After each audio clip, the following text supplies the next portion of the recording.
what you're gonna do. When the end, W.O. destroys you. Anything less would be civilized.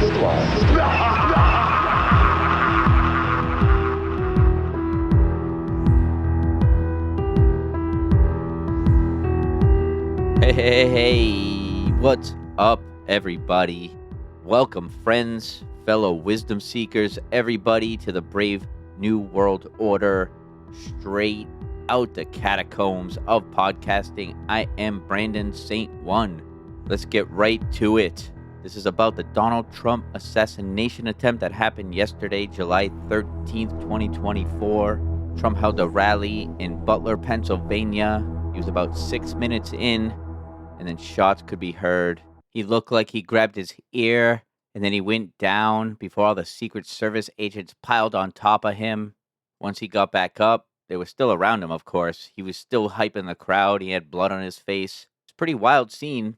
Most definitely one of the craziest things that have happened in my lifetime. Like, I can't believe this shit happened, but at the same time, it doesn't really surprise me. The way they've been going hard at Trump, they've convinced everybody he's the next Hitler. Plus, all the world's a stage, right? And I've been saying it for a while that we are in a motherfucking movie. You'll see what I mean as we dive further into this.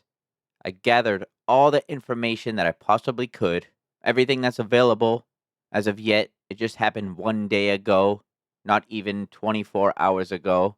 I got some audio clips for us to listen to. I got some witnesses that saw the shooter, like way before he started shooting, and tried to tell the authorities. Let's just jump right in. This is an unplanned episode, obviously. And I was actually, if you know me, I was weighing whether or not I should even talk about this, because everybody's talking about it.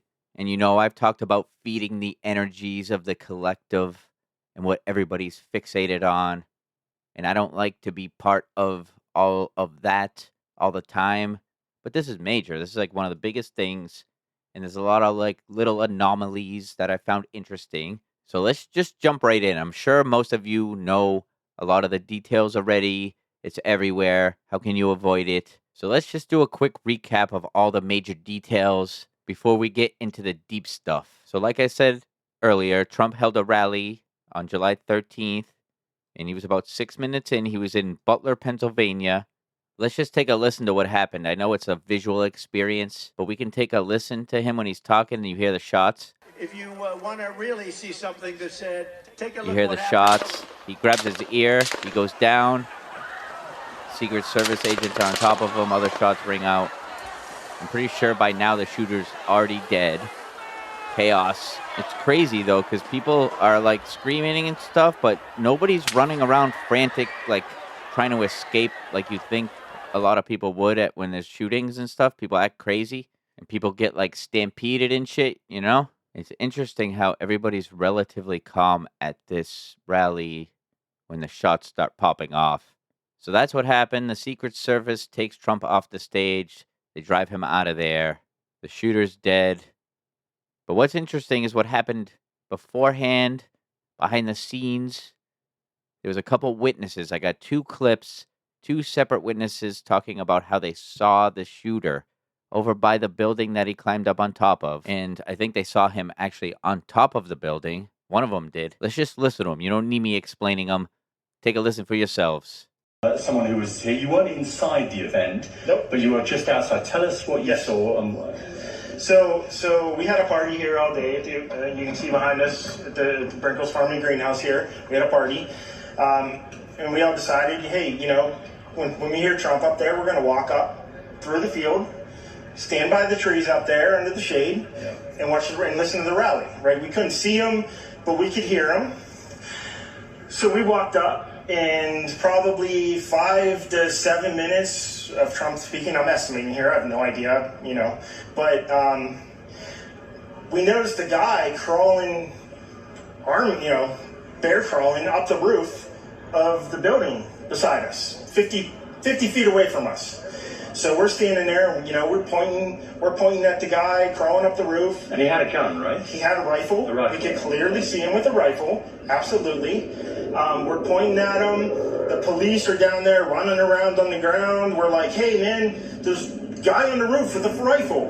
And the police were like, huh, what? You know, like they didn't know what was going on. You know, we're like, hey, right here on the roof. We can see him from right here. We see him. You know, he's crawling. And next thing you know, I'm thinking to myself, I'm like, why is Trump still speaking? Why have they not pulled him off the stage? I'm standing there pointing at him for, 2 or 3 minutes. Secret Service is looking at us from the top of the barn. I'm pointing at that roof, just standing there like this. And next thing you know, 5 shots ring out. So you're certain that the shots came from that guy on the roof? 100%. 100%. And he was up there for a couple of minutes. He was up there. You saw him up there for a couple of minutes. Absolutely. At least 3 to 4 minutes. And you were telling the police and the Secret Service? We were telling the police. We were pointing at them for the Secret Service, who were looking at us from the top of the barn. They were looking at us the whole time when we were standing by that tree. Could they see binoculars? Could they see him? Probably not, because the roof, the way the slope went, he was behind where they could see. But why is there not Secret Service on all of these roofs here? I mean, this is not a big place. Did you see, I mean, obviously everyone, when the shooting started, everyone was very panicked. Did you see what happened to him at all? Oh yeah, they blew his head off. Okay, sorry. Secret Service blew his head off. Okay, just be careful because we don't quite know who's watching, but you're pretty sure they shot the guy? Absolutely, 100%. Okay. Yep. You saw that happen? Yep. Okay. Yep. And did you see them go up to him afterwards, or? They crawled up on the roof. They had their guns pointed at him, make sure he was dead. He was dead, and that was it. It was over. It's incredibly shocking. The guy was on the roof right there. You can see the white roof right there. Did you get a look at him? Could you? No, other than he was in muted colors, tan type clothing. We saw the rifle flinging around as he was trying to crawl. I mean, we saw the rifle, 100%. Do you know about guns? Do you know what kind of weapon it was? Oh, I absolutely know about guns, for sure. No, I mean, it was a rifle of some sort. I wouldn't know, I wasn't close enough to read the label on it, but sure. But it was a rifle of some sort. Yeah, absolutely. So how do you process what you've just seen? I don't know what to say, man. All I'll tell you is, if I walked up close to there with anything that Secret Service considered a problem, I wouldn't be standing here talking to you right now. But I don't know why a guy who we're standing there pointing out to police and Secret Service is crawling up the roof. Were you outside the security perimeter? Yes, right there by that tree. We were outside the security perimeter. But my question is, there's only a few buildings around here. Why is Secret Service not on every building here? Well, there's a whole bunch of questions, I think, that are going to come. There's a whole bunch of questions. Yeah. The Trump flag on the horse? Yes, she was right in front of me. She kept going back and forth right in front of me. Yes. Tell us about her. I mean, nice horse, nice lady running with a flag. Seemed very, patriotic. But what's the significance of her? No, he asked me if I saw a horse. Okay. All right, well, listen, I'm sorry you had to witness that. That was a terrible thing. And you just stay safe with your family and look after yourself. Thanks for your time. Man. All right, so first off, that was one of the most hilarious witness videos ever recorded. That guy just cracked me up, like the way he talked and stuff about everything, but he definitely raised a bunch of interesting questions.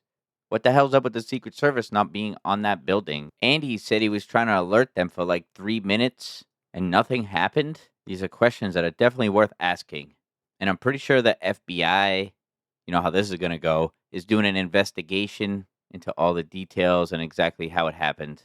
But it's the FBI, so they're probably just investigating themselves at this point. So I got another clip of another witness witnessing the same thing happening and trying to alert the authorities pretty much the same way. So let's take a listen to that one. Just take me back. What were you doing before the shooting happened, and then what did you see and hear?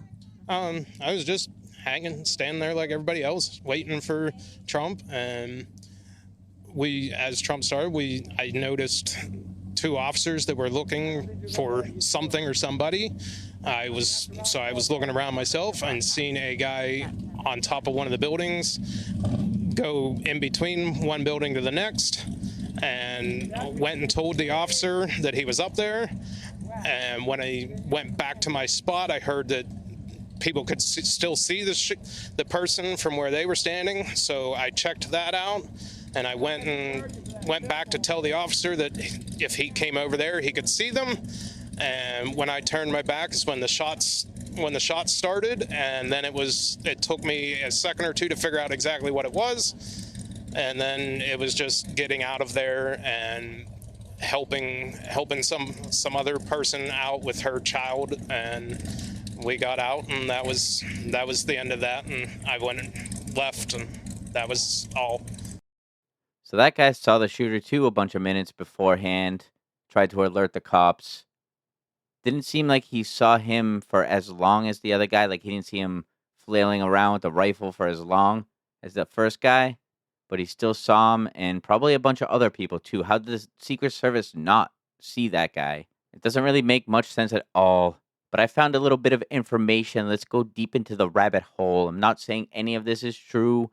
It hasn't been verified, and it definitely came from 4chan via Twitter, X. I don't go on 4chan, but somebody posted this, and this might explain why the shooter was allowed to get on that roof and fire shots.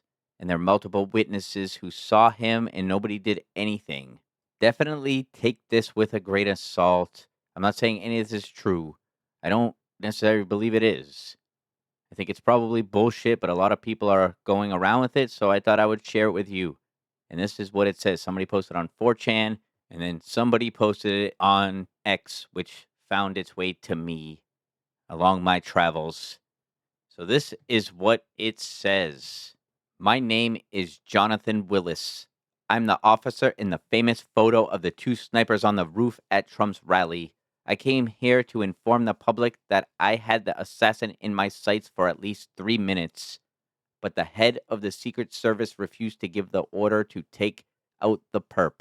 100% the top brass prevented me from killing the assassin before he took the shots at President Trump.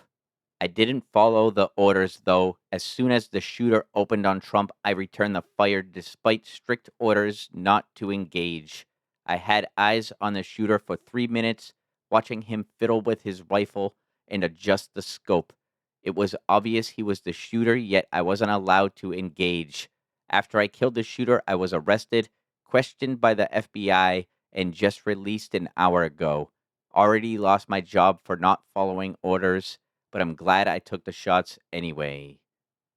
So yeah, it's probably bullshit, and it might be to stir people up, so definitely don't get all emotional about all this. I'm just sharing what's out there. It could be Russian propaganda trying to push us to civil war. But that being said, there's definitely some weird shit surrounding this event, and we the people have the right to ask questions about what the hell is going on. And we have the right to speculate too, even if we get it wrong sometimes. So we got 2 witnesses that saw the shooter moments before he shot at President Trump. And this asshole killed an innocent 50-year-old former firefighter named Corey Comparatore, a local man from Pennsylvania, a husband, a father. Thoughts and prayers to his family and his children, his friends, and everybody that knew him and cared about him. And also 2 other people were injured as well. So Trump got his ear, a bit of his ear blasted off, 2 people injured, and 1 tragically dead. It definitely sucks. And this guy's name was Thomas Michael Crooks. I don't think I mentioned the shooter's name, but that was his name. He was 20 years old. And there's some interesting information about him. He's from Bethel Park, Pennsylvania. And there's reports of him registering to vote as a Republican, but donating $15 to a super PAC for progressive causes. And an interesting thing about him is that BlackRock filmed a video for Teacher Appreciation Day, and it was filmed at his school in Bethel Park, Pennsylvania. And this Thomas Michael Crooks can be seen in the video. This has MK Ultra written all over it. Just saying. BlackRock is the investment firm that's responsible for all this ESG, diversity, equity, and inclusion bullshit that's going on. And they're also involved in buying up properties across the United States in middle-class neighborhoods, just regular residential, just buying them up for whatever reason. They're shady as fuck. So I just had to share that the shooter, Thomas Crooks, was in a Teacher Appreciation Day video put together by none other than BlackRock. You can't write this shit. This is a movie that we're living in. God damn it. And or we're in a simulation. And I got something that will really make you question reality. I got a clip from a prophet, some dude. Like I say, I take everything with a grain of salt. But this shit is fucking wild because he predicted the shooting almost exactly how it happened 3 months ago. His name is Brandon Biggs. Let's take a listen to what he said. All throughout America, all throughout, and I saw Trump rising up, and then I saw an attempt on his life. This bullet flew by his ear, and it came so close to his head that it busted his eardrum.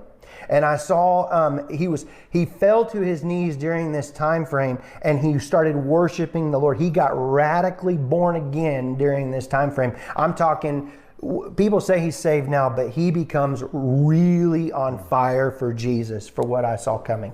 And then I saw people interceding when I saw him winning the presidency through great. The Lord showed me it would go clear into the summer. Great persecution would come on him through the judges and through the law and all these people trying to sue him and all this stuff. But there would be a stop to it, and things would start to break free come toward the fall. And then I saw him winning the election through the Patriots coming out and voting. So that's pretty crazy. This guy 3 months ago said that he saw a bullet go by Trump's ear so close.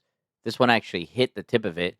But I'm not so sure about Trump going 1,000% Jesus crazy right now because he was already golfing this morning. I don't think he went to church. It's Sunday. He did put out a statement on Truth Social. He mentioned God. He said, "Thank you, everyone, for your thoughts and prayers, as it was God alone who prevented the unthinkable from happening." He said, "We will fear not, but instead remain resilient in our faith and defiant in the face of wickedness." So he did put out that statement, but didn't sound all crazy Jesus happy like the other guy said. That he's like born again. He was going to get up and be like in a white robe the next time we seen him and shit. Seems like the same OG fucking gangsta Trump to me. The dude just does not give a fuck. He goes golfing the very next morning. And the way he got right up after the dude shot him. And he still addressed the crowd and was like pumping his fist and telling them to fight. It was quite an epic scene, to be honest. I'm sure most of you have seen it by now. Multiple times. All right, so what else do we got here? I got a few things left. Like I said, I compiled as much as I could. It just happened yesterday. I turned the microphone on. Like, let's go through all this. Let's get all the information out into one episode. Because if you had to gather all this, you'd have to go all around. If you're on Twitter or wherever you get your news, you'd have to get all of it from different places. I don't know where you guys get your news and stuff. So I thought I would just put everything that I got into one episode with all the info, so you can see what I see. So yeah, I got a few more things. I got one more thing about this Thomas Crooks, the shooter. He's 20 years old, and he seems like he's a deranged lunatic because I found a clip of him that's going around absolutely losing his shit outside somewhere. It looks like a college campus. It looks like people are set up with like a table with some Trump signs, and he starts absolutely losing his mind.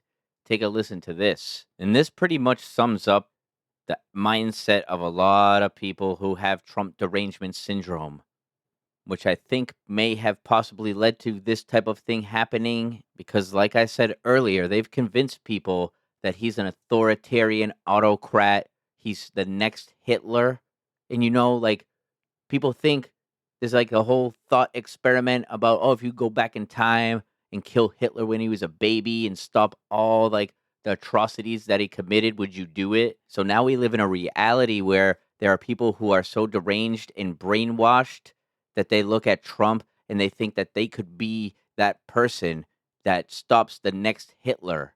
And it would be justified because they're stopping millions of people from being killed. So these people's lives are like a real life version of that hypothetical Hitler thought experiment.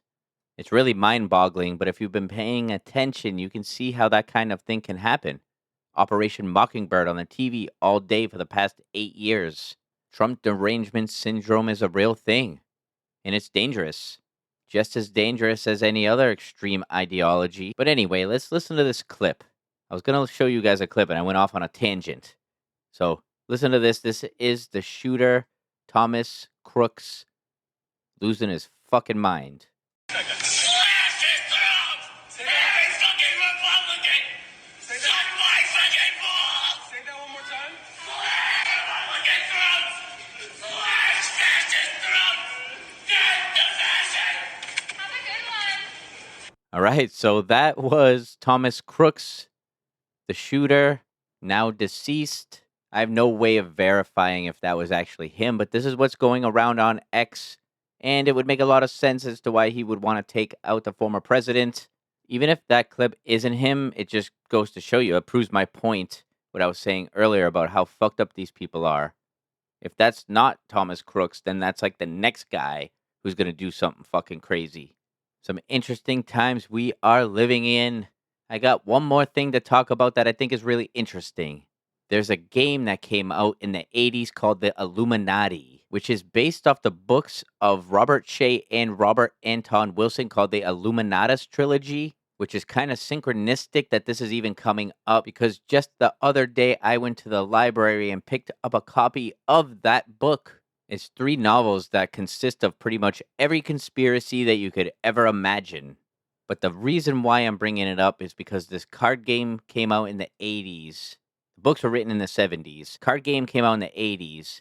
And there's one of the cards that can be pulled when you're playing the game that's called the Enough is Enough card. And it's more proof we live in a simulation because there's a screaming face on that card that looks just like Donald Trump. You have to see it for yourselves. I'm posting the link in the show notes.